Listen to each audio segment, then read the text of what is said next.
Welcome to the Isolation Podcast with the Three Amigos, brought to you by Circles of Rhythm.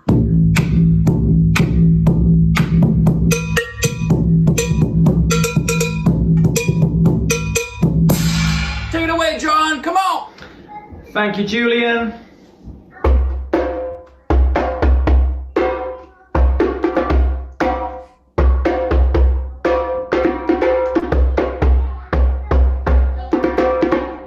Over to you, Alan. Thank you very much, John.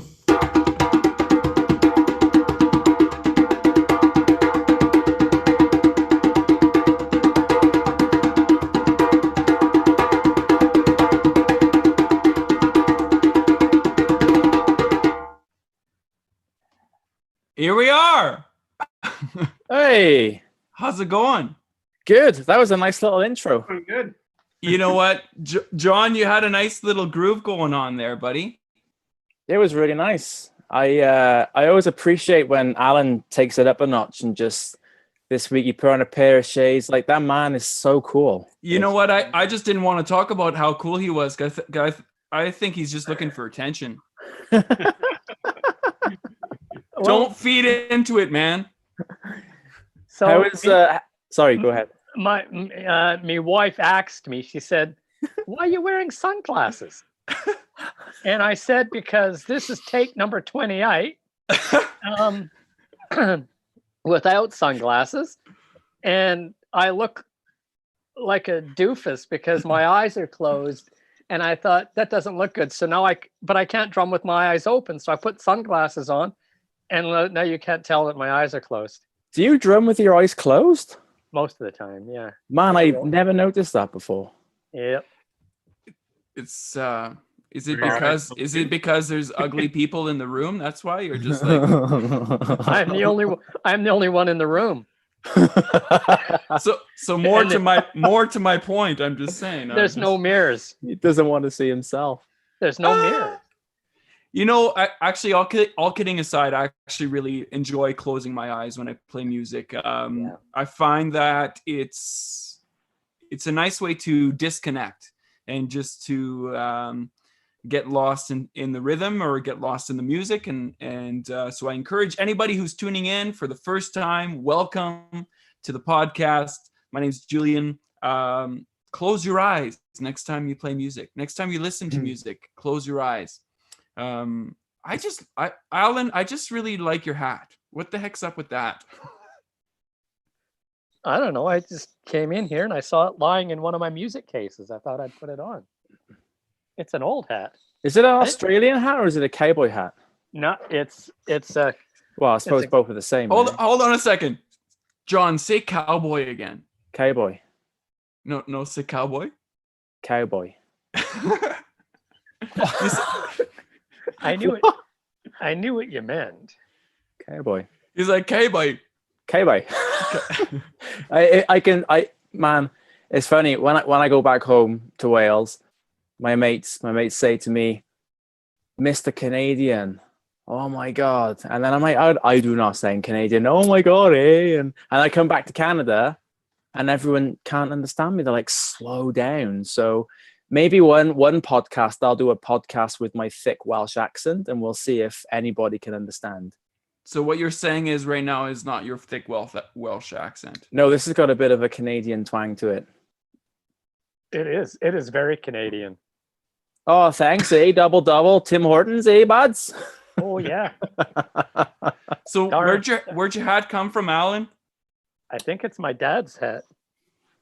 My dad died in 1985. Hey, my dad was a cowboy. There you go. Actually, my dad was a jockey. So he trained horses. No, he didn't train. He rode. Rode. Yeah, he rode. He rode actually as far as Seattle. My brother just sent me on. That means on. My brother just sent me on the text the papers from when my dad was 17 years old. He hopped on a train and they took 5 horses to Seattle as a 17-year-old to race. Oh, cool. It was really cool. Yeah, I had never seen the papers. I just saw him last week. Interesting. That's cool. Yeah. That's Bobby cool. Rees. So, guys, this week we have a pretty amazing guest joining us. Allen, you've met him before. We've done some work with Mr. Paul Puzanoski today. And Jon, you just met him today. But just a quick introduction for those who have never met him before. I asked Allen to do the introduction, and he said, all I would say is, this is Paul. So that's enough. I don't know. So by process of elimination, I'm doing the introduction. So this is Paul. He's I met him when he was organizing this new wellness retreat, kind of a weekend retreat in Banff. He did this amazing thing called the WUB Gathering, W-U-B. You should check it out. We'll put information in the comments or the link in the description after this video is up and posted forever in the rest of the time. But yeah, he did this WUB Gathering in Banff and at the Center for the Arts, and it was absolutely amazing. This guy is an entrepreneur. He is a human being that has a heart set on helping others heal and facilitating the healing process by creating a space and bringing people together in a way that promotes healing, that promotes transformation and growth. And so, ladies and gentlemen, without further ado, Mr. Paul Puzanoski. Here we go. Hey guys, thanks for the intro, Julien. And yeah, I appreciate that. Basically, to sum it up, I have a passion for, I always joke, and you guys have heard this, I like to make people cry. So it's, you know, those big transformational moments, those big shifts in your life. And I think we've all been, you know, many of us have been, whether we've had a few in our life already, we're kind of all forced into one right now with the way things are in the world. And so yeah, hopefully when we're all free again, we can gather in person and connect and you know, shed some light on the situation and some healing and go from there. So Yeah. Paul, when you say you like to make people cry, you usually put on the tag for all the right reasons. Yeah, no, I'm in quarantine now. I don't care. No, I'm just kidding. The good tears, you know, those big transformational shifts, and I've gone through it in my life, which we've talked about, Julien and I and Allen as well. You know, we've been on plenty of calls before doing different projects and, you know, working with veterans and first responders to different retreats and groups. But it is really my passion, and it came from kind of my own crisis, if you will, and my own kind of shit hitting the fan and kind of finding myself miserable and seeking for something bigger than myself, and purpose and whatever else you want to call it, you know, just something, right?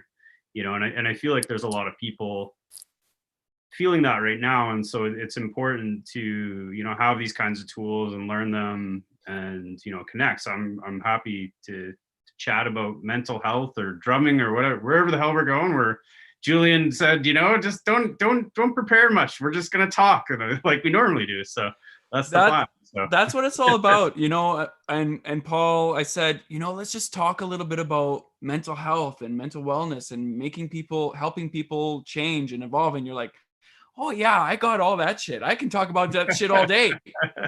So there you go. So Paul, so transformational tears, helping people grow and evolve and change.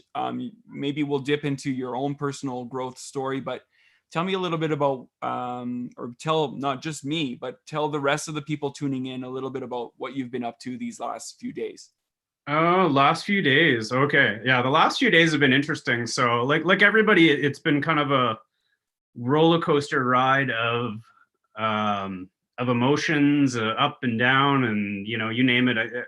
Obviously it's, you know, the names or the words in the name gathering, right? So obviously anything that we had coming up has been put on hold, you know, until who knows when, right? So I feel like it's the Mad Hatter, change places. So, change nobody knows we're changing hats. We're listening to you.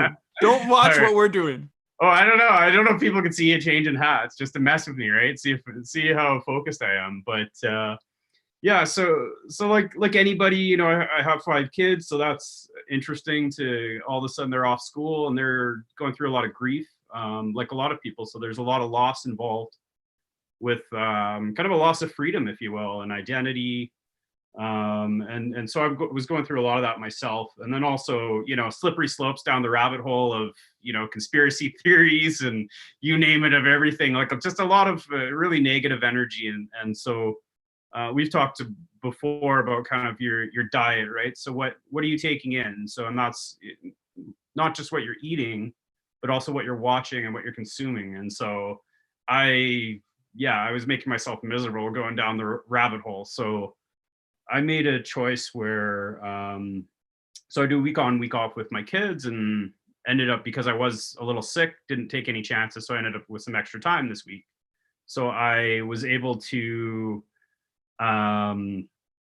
take some time for myself and kind of practice what I preach, if you will. And so I did a little self-led meditation retreat at home here. So I unplugged my modem, turned off my phone, and kind of went inward, which we were talking a bit before we went live here with, you know, being a parent, and, you know, for years, like I was thinking about it, and it's probably been 16 years or so since I really had, like, you know, real time to myself, if that makes sense, where I wasn't worried about running a business or, you know, supporting my kids or family or whatever it might be. So it was a really cool experience to kind of go inward. And, you know, if anybody, I do plan on putting some details and just some ideas around that, so we can share that once I get around to doing that. But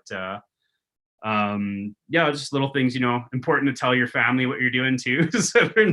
So I know my mom would probably be like, you know, the cops would be busting down the door after a couple of days of not hearing from me, going, what happened to my son, right? I normally talk to him every day, but so are you still working, Paul? Are you working from home currently, or are you? Yeah, I mean, I'm kind of lucky in a way. Like I've worked from home for 8 years, so I mean, all I do is usually I'm at home or I'm on a retreat or, you know, doing an event or something. But basically everything I do involves people gathering in person, so it's kind of all on hold. So I've really taken this, and not to downplay what's happening in the world and other people's struggles. I've kind of tried to turn, you know, lemons into lemonade, if you will, and take an opportunity that I don't normally get to, you know, go inward. So I spent you know, 4 days, so Saturday till yesterday, and just kind of silence, and so no talking, no communication, no nothing, and did a little bit of you know, yoga every morning, meditation, breath work, a little bit of dancing, you know, downloaded some playlists beforehand so I wouldn't have to get distracted. When you describe this, Paul, like I get emotional. I get kind of welled up. Like that's commitment, and maybe I'm getting welled up because I'm like super jealous, and I'm like, I wish I could do that. Yeah, I was gonna say, carry on. Sorry. Yeah, but that must have been a challenge. Was there a moment where in that process you wanted to kind of just pull the plug? Yes and no. I mean, there's, you know, people that we communicate with regularly that we, you know, normally want to talk to, and so it's more of kind of breaking habits. I'm kind of weird for I like a challenge, so like I love kind of sitting in my shit, if you will, and I feel like, you know, all emotions are valid, so it's important to kind of dive into those uncomfortable places. So I mean, there were times where you know, I thought about quitting earlier, or, you know, but yeah, I think also from, you know, working from home for 8 years, you get pretty self-disciplined, or you'd never get anything done. But it was good, and I've worked over the years. One of the biggest challenges with my own crisis and what led me down my journey, you know, 13, 14 years ago, was being really hard on myself. So I've really learned to forgive myself, if you will, but also be easy on myself, right? Like, rather than go, okay, I wanted to do yoga twice a day, I wanted to meditate 4 or 5 hours, I wanted to do breath work, I wanted to only eat this, and I'll give you one example. So on time doesn't matter. So whatever, one of the nights it doesn't exist anymore, but one of the nights, you know, I had a really, really good day grounding, and then I went out back and was having a big bonfire, you know, just to sit and stare at the fire, and did recommend this to anybody too. Did a bit of a releasing around just words and things that weren't serving me anymore. So wrote down a bunch of little notes, if you will, of you know, for lack of a better term, like trigger words or things that I didn't want to deal with anymore. But I also, like, originally I wasn't going to plan on, you know, drinking or anything like that. But I was like, you know what? Like, so I one of the things was I checked in with myself on why I was doing that.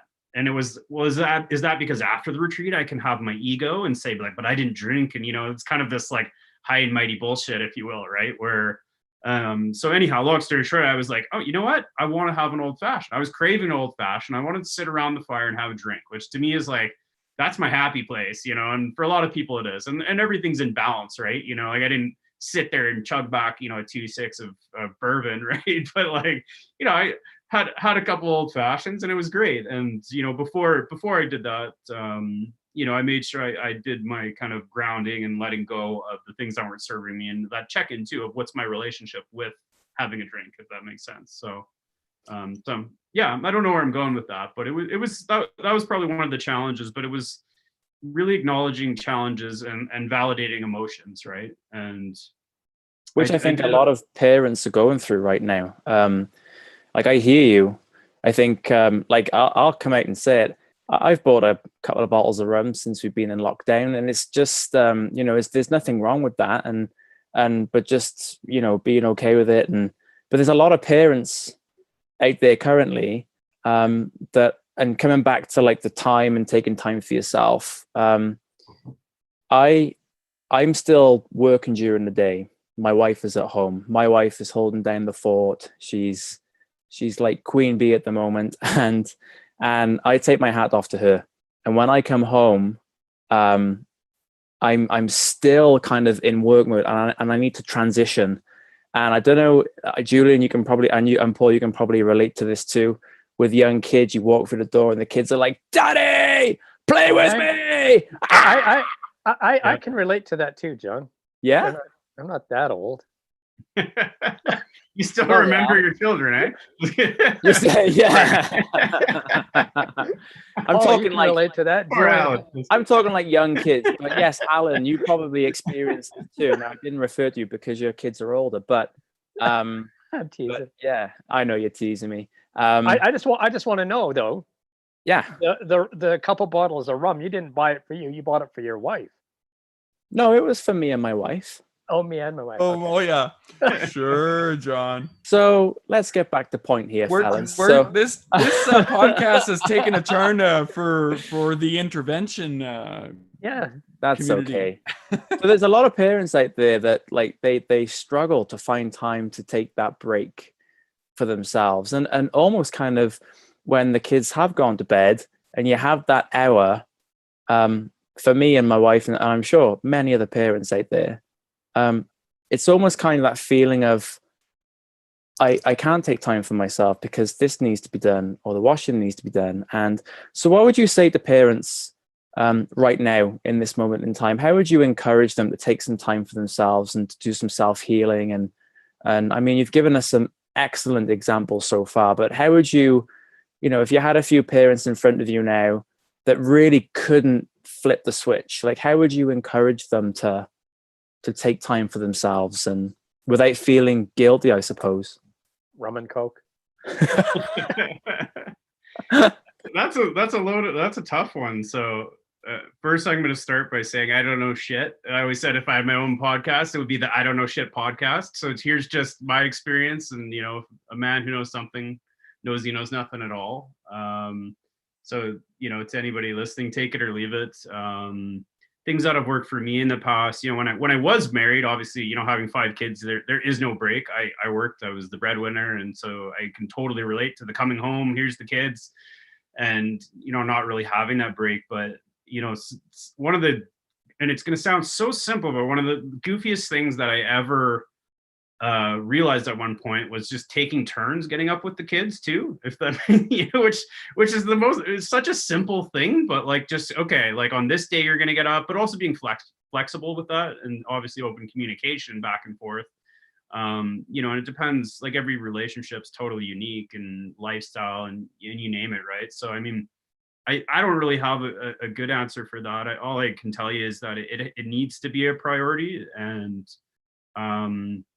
in one way or another. But it goes back to kind of what I was saying on that, not being hard on yourself, because we've seen the post on Facebook or whatever. If you don't have 20 new skills and this, and like, that's bullshit. Like, if you make it out of this crisis and COVID-19 thing alive and with your sanity, or even without it, I mean, you're still here, you made it.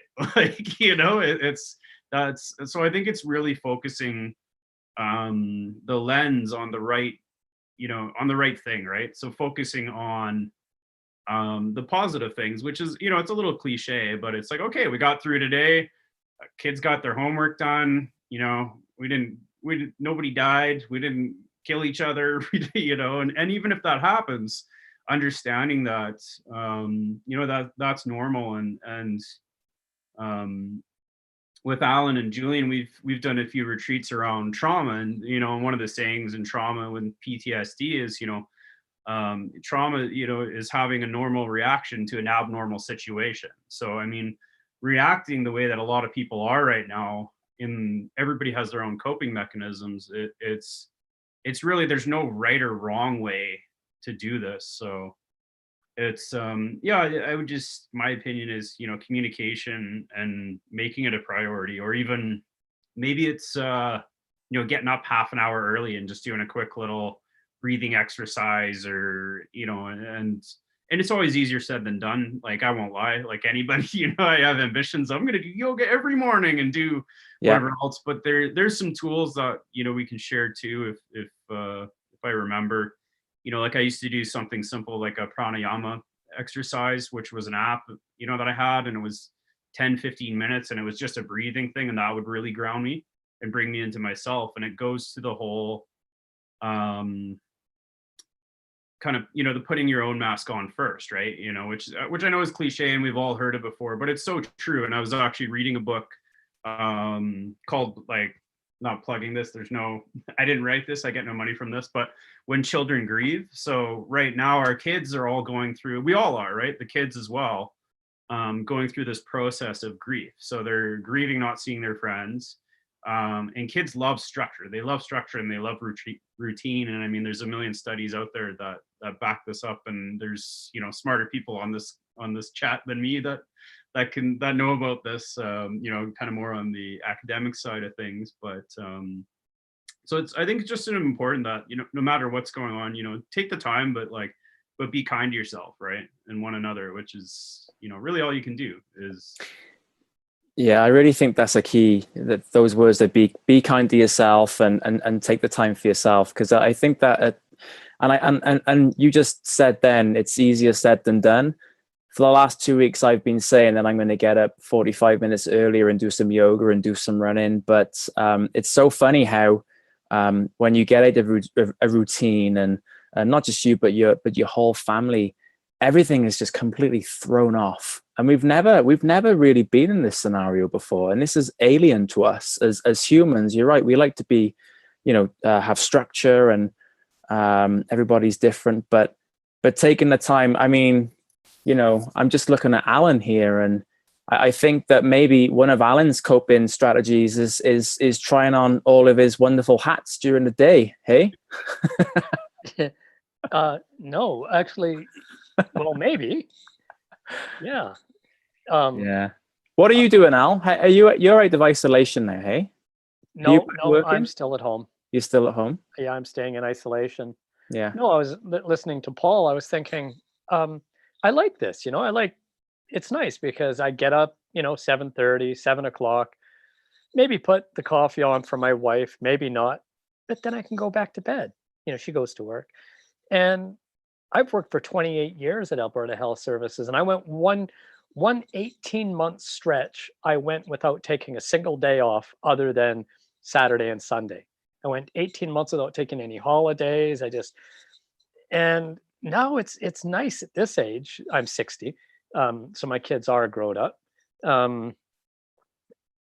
I can do it guilt free, and it actually feels quite nice.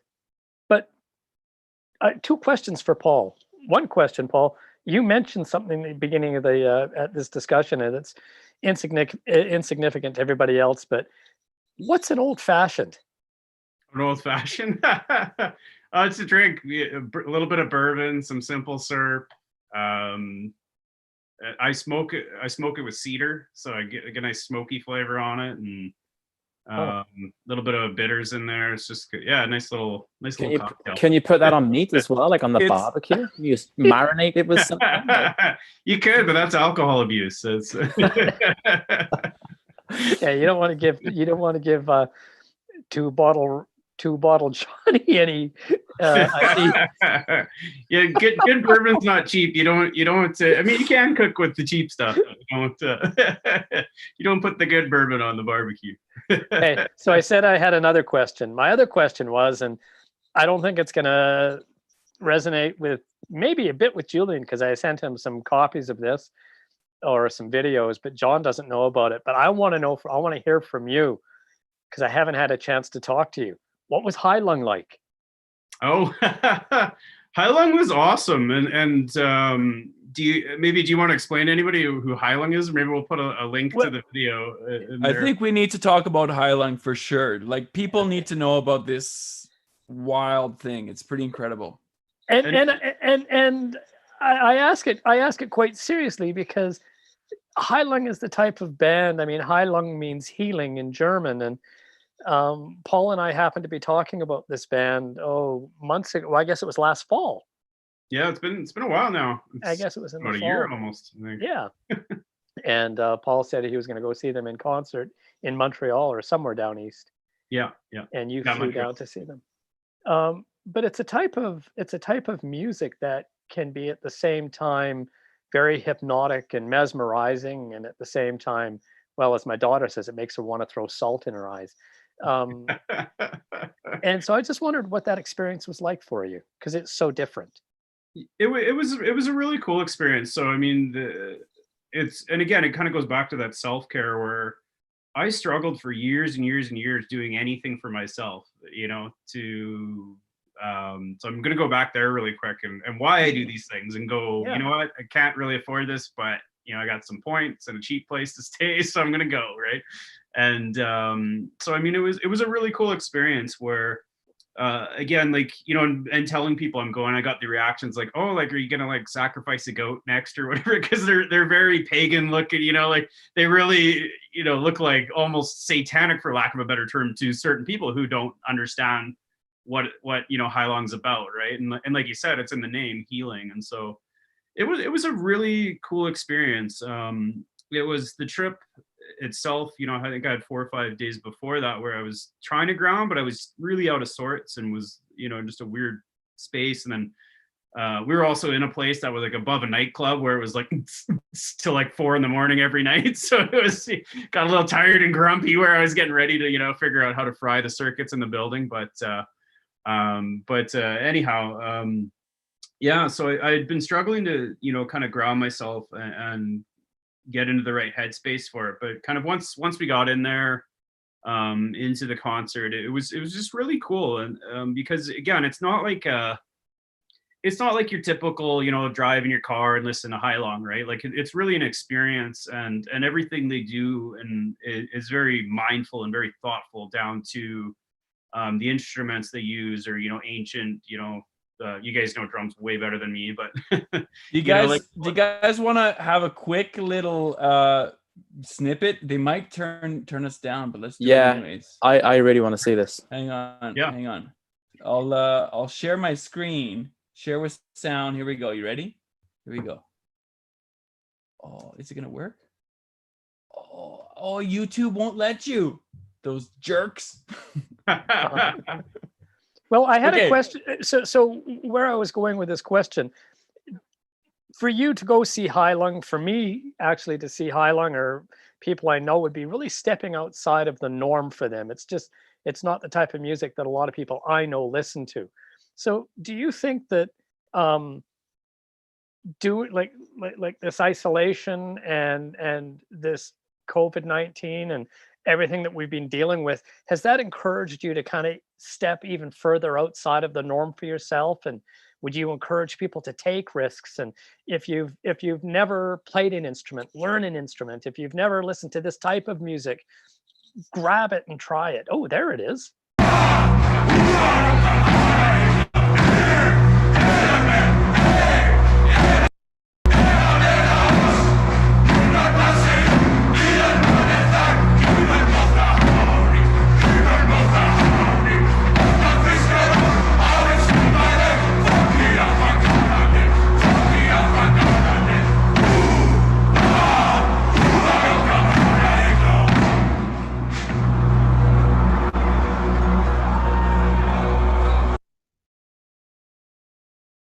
But Well, that's definitely, yeah.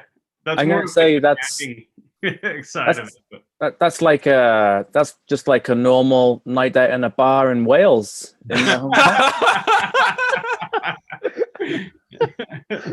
Just kind of walk, a lot, Let yeah, a people lot tell of that. rhythm and actually they That's go on cool.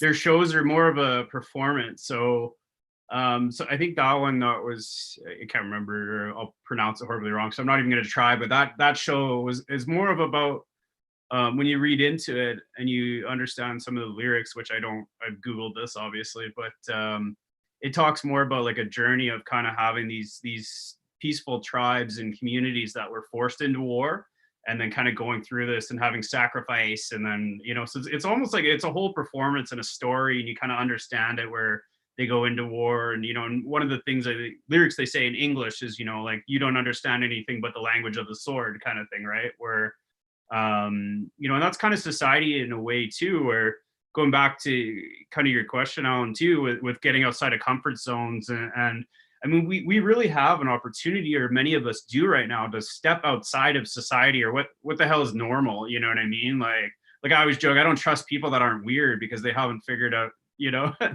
how to let go yet, or I do and I don't, but it's That's why Paul likes me. He's so weird. It's great. Julian's the weirdest for anybody who doesn't know. But Super weird. Yeah, I mean, I would definitely encourage anybody, like even myself, like I said, I doing my little solo retreat. I used to dance and do a lot more, and I have more. Funny, the older I get, getting closer to 40, but now I dance more than I used to, but I really dance, if that makes sense, because I don't dance for anybody else. And in my own little solo retreat, maybe way too much information for everybody, but I had a little naked dance party, in my living room with just the music cranked, and it was freaking awesome. Like it was such a great experience. So I mean, a lot of us have those opportunities to kind of almost lose our minds in a way, right? In a very healthy way, because we're always taught that that's a bad thing.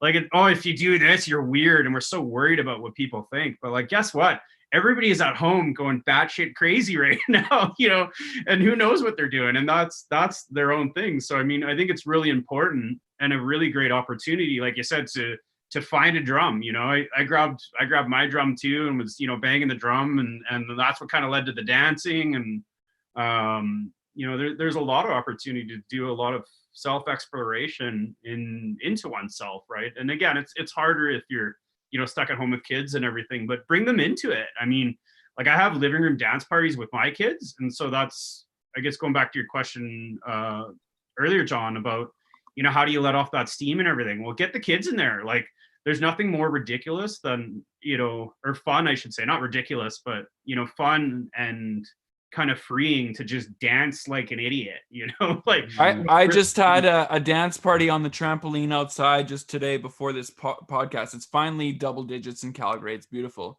and we got shut down by the neighbors, so there you go. The dancing was that bad? No, it was the music. The music was really loud and really brutal. My daughter's like, Dad, I want to listen to the Descendants. Can I just listen to the Descendants? I'm like, whatever you want, man. As long as you're happy, let's go. So, was the volume high? Oh yeah, it was loud. Well, that was a stupid question, wasn't it? Like, What time of the Yeah. day? What time of the day was it? Literally, like it was dinner time, so they were having dinner. It was totally fine. Like I love my neighbors. That was not a okay. knock towards Okay. my neighbors. I'm just saying we were having a dance party, and it was amazing, and I love that. And I love Paul. You know, I think if nobody takes anything else away from this podcast, dance naked in your house. I do it all the time. It's good times. I tried to get my wife doing it, but she won't have none of it. I think you're right though, Paul, that definitely that fear of being judged is one thing that's before all this COVID-19 was happening for me as well. Just letting go and letting loose and just being a little bit silly and it's so important. I've discovered, like, I think everybody's discovering something new about themselves over the past few weeks, that and a lot of people have actually started doing a lot of things, a lot of activities that maybe they wouldn't have done before. So for me, I've rediscovered my passion for Lego. Like, Oh yeah. yeah, my son and my daughter absolutely love Lego. And it's so funny how even sometimes in your own home, you think, oh, the outside world kind of creeps in and you're like, well, maybe I shouldn't do that. But then you're right. When you realize that I'm not being judged in my own home and I can practice what I preach and start right here and then eventually feed out, I think that's real crucial, especially for now. And yes, you're right. Now is the time to really try something new. There's a lot of things out there. It's a perfect time to try something new and explore and really push yourself and not be afraid to fail. And, so I really like what you said there. I think too, we also have to put this all into perspective. This whole isolation piece. What we might be in isolation for 2 weeks, 2 months, who knows? But I think to put it into perspective, and my daughter called me up the other day and said this to me. She said, "Remember, Dad, that Anne Frank and her entire family were in isolation in a tiny flat in the Netherlands or in Amsterdam on the second floor in an attic for over 700 days." That's insane. You know, we have it so nice. And I think, Alan, this is what you bring to the table every time I have a conversation with you, is perspective. I think we are so blessed. Myself, I can only speak for myself, but we're coming from a privileged standpoint. And you spoke about this the first time we talked when we had our episode 1 of the isolation podcast. And you said the first words that came out of your mouth were, I'm coming from I consider myself extremely privileged. And you know what? We are, in North America, we have a government that actually cares and is doing their best to try to mitigate some of the challenges that are going on and to just let people hopefully abide by some of these uncomfortable legislations around physical distancing and everything like that. But I think we're still coming at it from an extremely privileged lens, and so shifting the focus, looking at instead of looking at what I can't do, what do I have, what am I surrounded by, the fact that we have this, we can do this, like 20 years ago, we couldn't connect with anybody. You know what I mean? Like this whole story of being in a concentration camp or hiding in an attic of a building or whatever. Like, you're not talking to anyone. You don't have a book. You probably don't have anything, I think we need to really not forget and lose touch with the whole aspect of perspective. And I think, thank you, Julien. I think this is bringing out, or for me anyway, just hearing people talk on the radio, on talk shows, or standing outside on my deck and strangers walking past the sidewalk and calling up to me and saying, hey, and chatting and stuff like that. How did Viktor Frankl survive in Man's Search for Meaning, how did he survive the concentration camps? How did I think he was in Auschwitz, or I think it was Auschwitz. Anyways, wherever he was, his entire family died. And I think what set Viktor Frankl apart from his contemporaries is Freud and some of the others, is that he saw that humans are driven to do good. Even some, and as he said this, some of the Nazis, he survived because some of the Nazis were driven to do good to keep him alive for whatever reason, and he refused to hate. He refused to be filled with bitterness. And I think if anything, and please, I hope I don't piss anybody off, because I'm really not comparing what's happening now to what happened in the Second World War.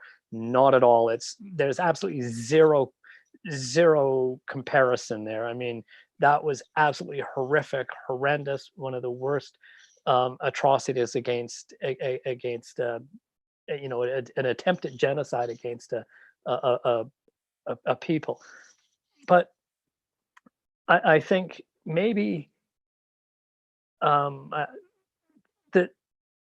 we can take something from this, and if it's understanding that out of this difficulty that we're experiencing now, and we're experiencing it globally, something positive can happen, something good can come out of this. So Alan, what would you be taking away from this? If just today, if tomorrow all of this was done, and I'm going to go down the line, so Paul and John, and I'll answer myself, but Alan, what would you take away from this?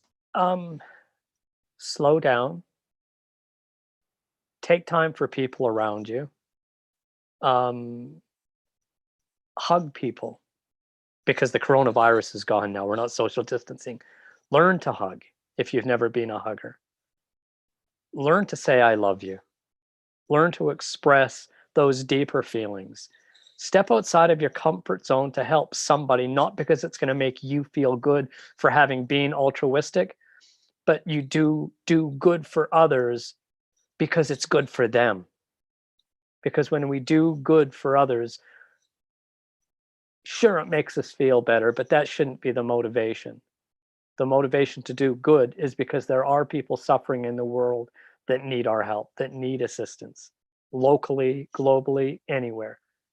And I think maybe that's what I would take from it. I'm getting teary just listening to you talk, Alan. What about you, Paul? What would you take away? What would be your takeaway? That's a tough one. I totally agree with Alan, what he's saying, and I would add to that too, is not to forget about yourself, and that was my own journey, and why I burnt out, and why so many people do is because and it sounds selfish in a way, but we all can be a little more selfish. We kind of have an opportunity to be a little more selfish right now, but not in a being a dick kind of way, in the way where it is beneficial to the world. And I'll give you kind of a weird example of when I had my crisis and my journey or awakening or whatever you want to call it, 13, 14 years ago or whatever the hell it was. Again, I was really, really hard on myself, and I did everything for everybody else. And I learned a really good lesson from a lot of really, really good teachers.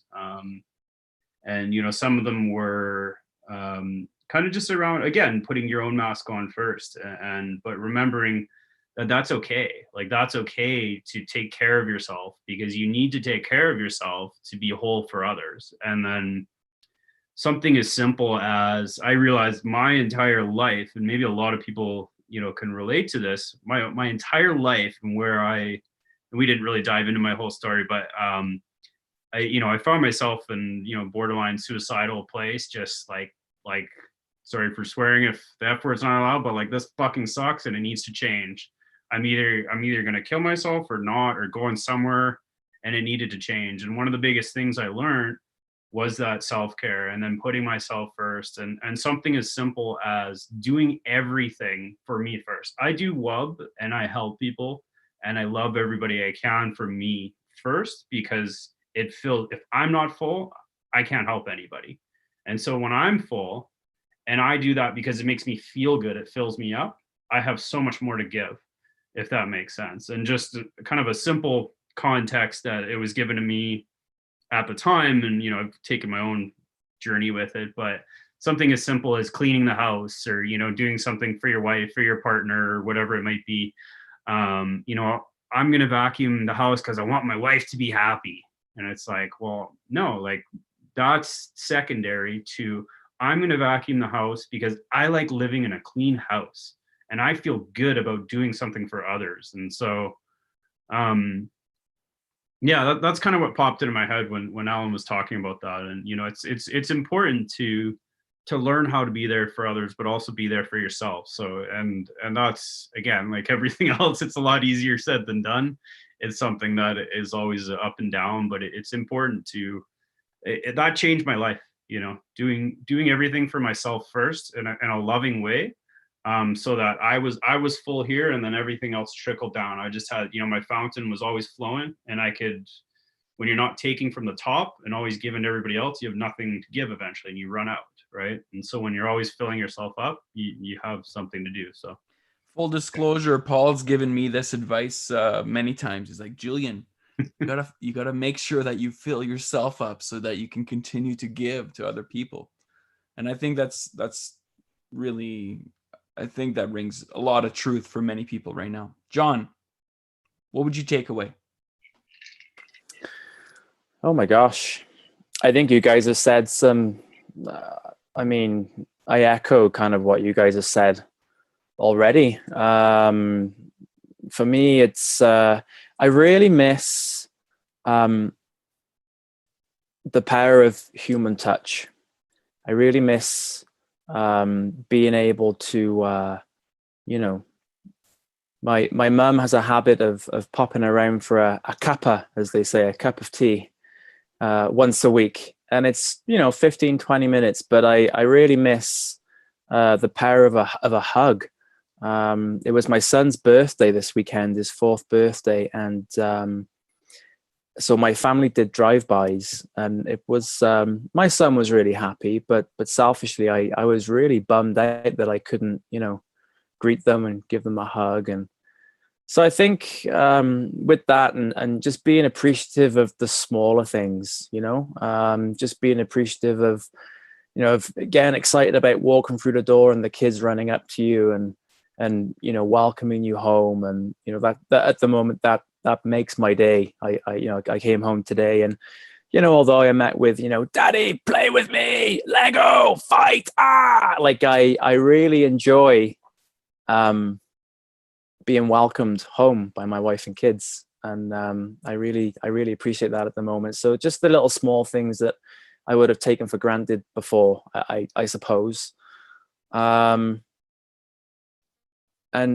connection too. And I'll say it again, I'm really bummed out about not seeing my family at the moment, and obviously not seeing everybody at the at the drumming community. But I never thought I'd say this, but I'm really missing my family. Like, it's, so again, just being appreciative of what you have and not taking things for granted. And if there's a party planned in future, I'm there 30 minutes early now. I'm not like 30 minutes late. So for me, take note of the smaller things that we can see now. Man. You okay, Jude? Are you okay? Can you guys see me getting all emotional here? Like, you need a tissue? I'm okay. I'm good. Good, man. Thanks, man. This whole human touch, I think, is a big one for sure. I think I have a lot of gratitude for just my Friday nights in Inglewood. Just missing the drumming community, missing getting out there and playing. I think one of the biggest takeaways for me is that it's okay not to be okay. I think this is an ongoing theme for me, but when I play the drums, even though I'm presenting something forward, for example, for the Friday night drumming and meditation that's going to be tomorrow at 8 o'clock. So tune in. You know, when I do that, you show up and you kind of have this expectation that you place on yourself. Let's speak from myself. I place an expectation on myself to be able to offer some positive energy, some joy, some hope, maybe a little bit of entertainment, who knows, a familiar face. But behind all of that, there's a guy there that still needs to get enough sleep, eat, kiss his kids and his wife, make sure that he does his part around the house, help out, you know, just because the world appears to stop spinning, it doesn't mean that I stop spinning. And everybody has their cross to bear, if you will. So everyone's cross looks different. And so not being in envy of other people's situations, but more so allowing yourselves to just make sure that your own house is in order before moving on and looking outside. And I think that's my biggest takeaway, just to make sure that my house is in order, that I'm taken care of, similar to what Paul is saying, but also my family's taken care of. I'm doing what I need to do to make sure that I'm keeping those who are close to me in healthy, and that's including my relationships too. And also another one too, and this one's a little bit more lighthearted, is it's actually really easy to stay in touch with friends. I mean, like, I've heard from many, and I'm not very good at it, so I'm still working on it, but I've heard from many people say, since this whole isolation thing, I've been in touch with my mother-in-law and my uncle from Halifax and the people from Australia, and they're like, we're having meetings all the time and it's great. Why does that have to stop? Right? I don't know. So I would say keep that going. You're right, though. I find that I'm talking to my family more now than I was before. And you're right, simple thing as a phone, and you have the FaceTime, and there's all these apps where you can kind of have like a mini conference. Like, why did it take an event like this to force us into that? It's because we're kind of messed up. We need to be faced with it's either evolve or die. The evolution cycle is always there. And as creatures, as human beings, we are always going to be, unless we're faced with a transformational wall, like Paul's story of saying, I'm either going to die, I'm either going to take my own life, or I'm going to change. I think I would love to just take the last 5-10 minutes. This is a big topic, but I would love to take the last 5 and 10 minutes to speak a little bit about the mental health component. And Paul, you're doing a lot of work around mental health and things like that. Jon, Allen, and myself, we're all mental health professionals, 2 rec therapists in the mental health world. Myself, I'm a social worker in the mental health world. We're advocates for mental wellness, for self-care.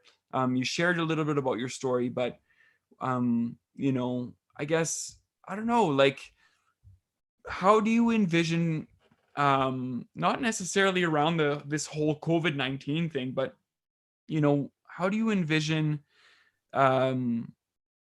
how we manage maybe the aftermath of what we're going to do, you know, what's going to happen, and what are you doing to maybe prepare for this? Because I know that from our standpoint, you know, the health system is saying it's going to happen, things are going to come, but you're on the other side. You're kind of more on the healing side, you know, where you're offering workshops and things like that. What are you doing to prepare, and how can people maybe get involved in what you're doing?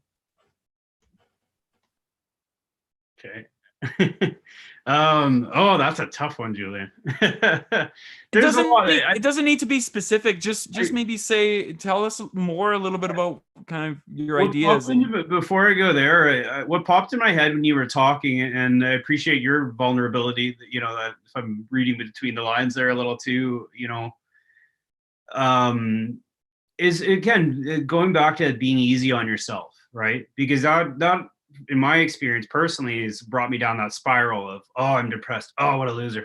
Why am I depressed? You know, like that can be really, and then, you know, somebody might watch, you know, this podcast or another podcast and go, look at those people with their shit together, right? And it's kind of that grass is greener. Nobody has their shit together. If anybody's struggling, take that away too, where I have bad days like anybody, and so does Julien and Allen and Jon. Like, you know, we all do. That's so human.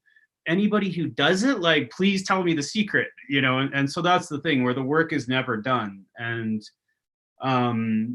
you know, with WUB and everything like I'm doing, I mean, I'll share more about that later. It doesn't feel like the right time, but there's so much where going back to privilege, what you said earlier, Julien, we are so privileged where there's online help communities. There's so many resources where, like you said, you know, even 10 years ago, 10, 20 years ago, we didn't have these resources.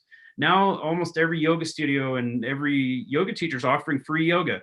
There's free meditation courses. There's free whatever, you know, and so again, letting go of that self-judgment, and then also that need for validation and external judgment as well from other people, right? Of going, this is what's going to work for me. And that's, I guess, again, speaking from my own experience, like letting go of like not giving a fuck is the greatest thing you can ever do for yourself. Like letting go of the need for validation of like, you know, like I remember going on the retreat I went on, and, you know, I went on this, you know, healing retreat kind of thing. And I was like, well, people think I'm weak, whatever. And it's like, who gives a shit? Like being vulnerable and asking for help and doing whatever you need to do is strong. And in my hope, I hope that that's the takeaway from the general consciousness of people, is that we've gone away from material things are useless, you know, like in a, you know, broad context, right? You can sit in your $5 million home, but there's the guy in his $5 million home and the guy who can barely pay rent, and one might be happy and one might not. Like, it doesn't matter. All these things we've learned really matter, our community and connection and people.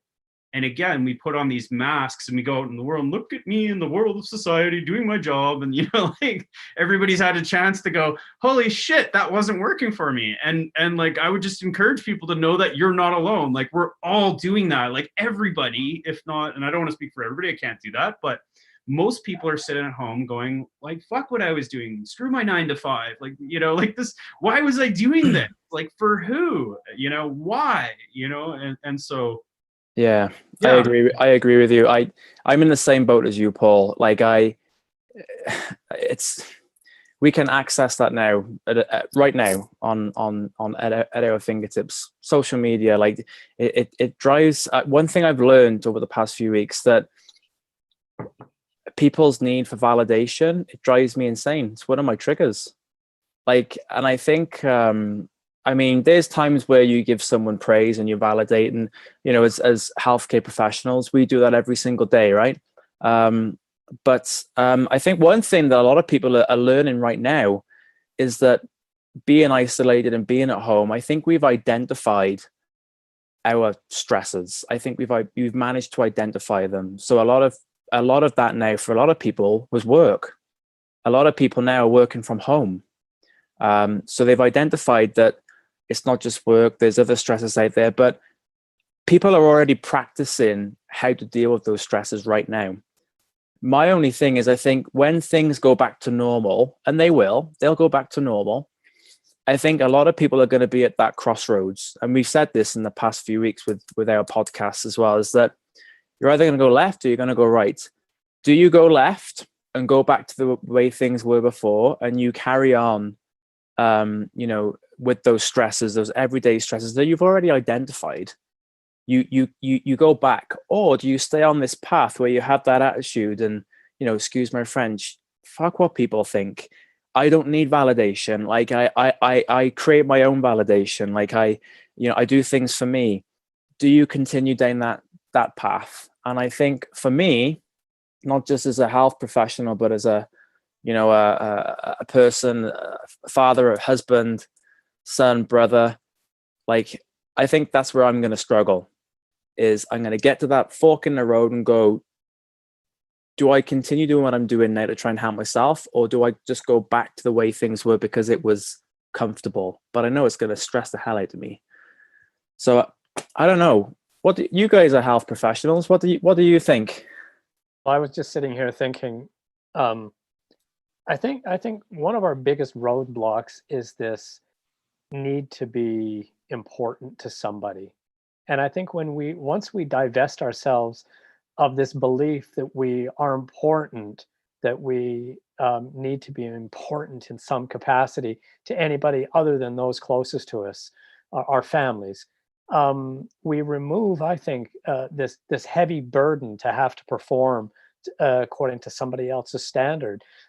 And they're not placing that burden upon us. We're shouldering that burden of our own free will. And I think, but we do it blindly. We do it without knowing how heavy that burden, because we don't even know sometimes that we're shouldering it. So I think there are 7 billion people on the planet right now, and in the broader scheme of things, we're just not that important. Yeah, we just really aren't. So you know what? Get out there and be happy. Live as if you were happy. If you're not happy, try to imagine how a happy person would live. Try to imagine how somebody who is really self-actualized, what they would be doing, and live like that. Dance naked in your living room when nobody else is around. Sing at the top of your lungs. If you don't want anybody to hear you, then do it in the privacy of your home. But take a risk and do something different, and do it not for anybody else, but do it to release that, to help release that burden of having to behave a certain way according to a certain standard, because it is just so inhibiting. And I think it addresses this. I think addresses what Paul was also saying. When we do that for ourselves, we become so much more effective at being parents and siblings and lovers and friends. We become better friends, better lovers, better partners. Well said, Alan. Thanks. Yeah. So we went over, we had an intervention about addiction. We just covered how to become better lovers. So we had a sexual health class. We taught people how to dance naked in their living rooms or wherever. Anyways, in their homes, in the privacy of their homes. And I refuse to be part of a podcast to teach people how to do that. Yes, that's a slippery slope into a whole different kind of stream. And just for the record, we're recapping this episode. We've probably dropped the most F-bombs that we ever have in this the history of the Three Amigos podcast. But the real question is, Alan has a hat, John has a hat, I have a hat on. Paul, how does your hair look so good during this COVID-19 thing? I cut it myself, believe it or not. No. I did. It took me an hour and a bit, but Turn around. Let's see if you get the back straight. The back's not bad. Yeah. I'm pretty proud of this. I had a bit of a fade before, and then it just kind of went to just detaching it, because then I can just keep shaving the sides and doing this. So. But yeah. So little did you know, when I asked Paul about what he's doing after this, is he's giving online podcasts on how to cut your own hair. While dancing naked in the living room. Well, dancing naked, yeah. What could go wrong? Honestly, I think everyone who is anyways, I don't want to generalize, but I think a lot of people would be interested in seeing that. But I'll that's where I sign off. Paul, this has been a lot of fun. Thank you so much for coming on. Any last words or last thoughts that you'd like to share with some people before we sign off? I think just going back to that, being kind to yourself, and take the opportunity to remember that this can be a gift in the right context, but also it doesn't happen overnight. Like it's just thinking about what you guys were talking about, when life goes back to normal and going back to your job, like don't expect the day one, okay, I know exactly what I'm supposed to do. It's going to take time, right? So again, realizing, and that's been my own experience, where I think I have all the answers and then I don't know shit, right? Like, and that's just kind of life, where you're never done. And it can be a bridge too, right? So this is a bridge to a new chapter in everybody's life, right? And there is a final destination. Hopefully we all are around for a while, to live our best lives. So that's I don't know if that makes any sense. I don't know shit. So you know what? I think you do. I agree. You're one of the most you're a very humble guy, and your humility is something that is very when I speak to you, I feel and I sense that humility, and it's a quality in you that I respect and I really admire. And so thank you. But like Allen said, yeah, you do, buddy. And I love how you speak from a place of vulnerability. And so if anybody's out there who's tuned in today just for a moment or for the entire duration, just do yourself a favor and follow Creation Republic, which is kind of Paul's big picture thing. And then also Wub Gathering, which is more the retreats. And then you've got lots of other projects on the go that so check out his bio. He's got lots of things on hold. Well, I mean, who's to blame? You're not to blame. I mean, this is how it is. But we can expect great things, and anybody who wants to get behind Paul, with any kind of sponsorship or financial support or anything like that, if you're tuning in and you like what Paul is saying, he's the guy to talk to, and so get in touch with him. And if the Canadian Mental Health Association is listening, we want to work with you and do some good work, but we need to get paid as well. So there you go. Yeah. Thanks, Julien. And right back at you. I mean, we've got to know each other really well, and same with you and Allen and Jon, we just met tonight. But I feel very blessed to be surrounded with just kind-hearted, authentic, integral people. So I appreciate you having me on. All right, this is how we sign off on the drumming. We got to do the little rumble. Everybody rumble. Come on, Paul. Show us your naked dancing. I'm proving I have pants on. We'll see you guys next week. Take care. It's been a pleasure. Thank you. Thanks, guys. All right. Good to see you.